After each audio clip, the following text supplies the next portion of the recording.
Hey guys, it's Fred.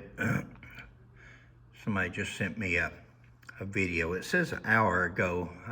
I imagine this is just breaking news. I'm gonna play this video for you.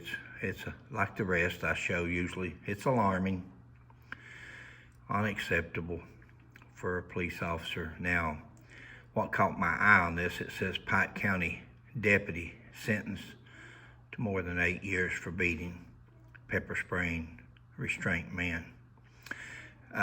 Pike County. There's at least two Pike counties. Pike County, Kentucky, where I was a deputy sheriff and a detective and police officer at. And there's a Pike County, Ohio. Originally, I thought it might have been Pike County, Kentucky, because like I said, myself and my partner turned in sheriff and some of those on the department and other public officials in 1989. But this happens to be Ohio, Pike County in Ohio. But let me play the video and let's see what you think.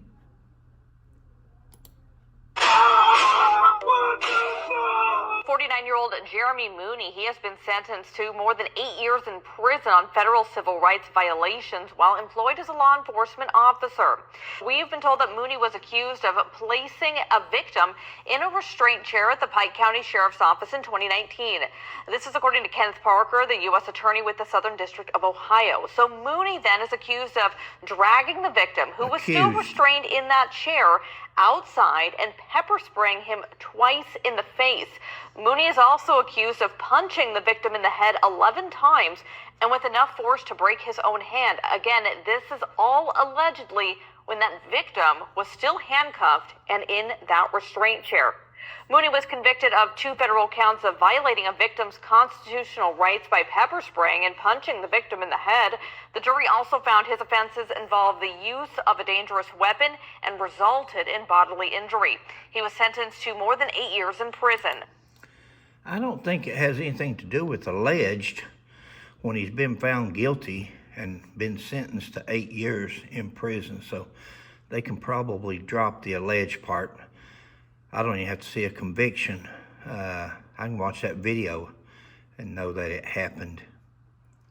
Guys, I saw the other day where 5 officers were shot, 3 passed away, and I saw where officer was fighting on the side of the road, fighting for his life, and people was passing on by, wasn't stopping to help.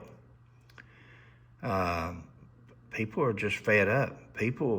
Police officers are putting themselves at a disadvantage from doing this because people are going to stop helping. People are going to stop believing in us.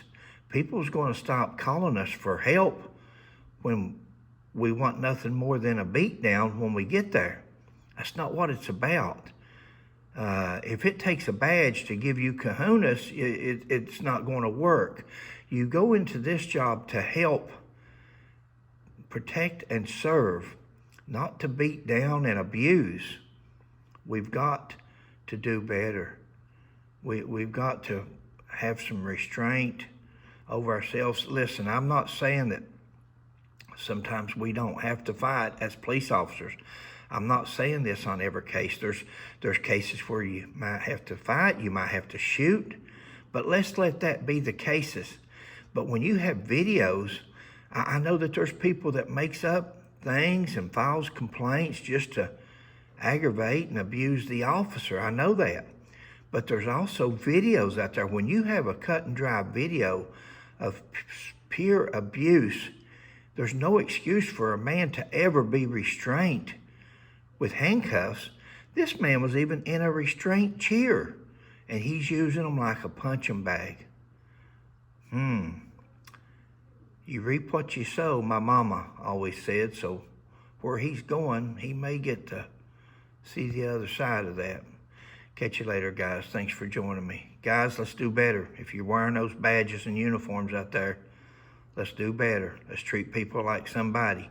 We can still do our jobs, and if we have to fight, we fight. But handcuffs on, hands come off. Later.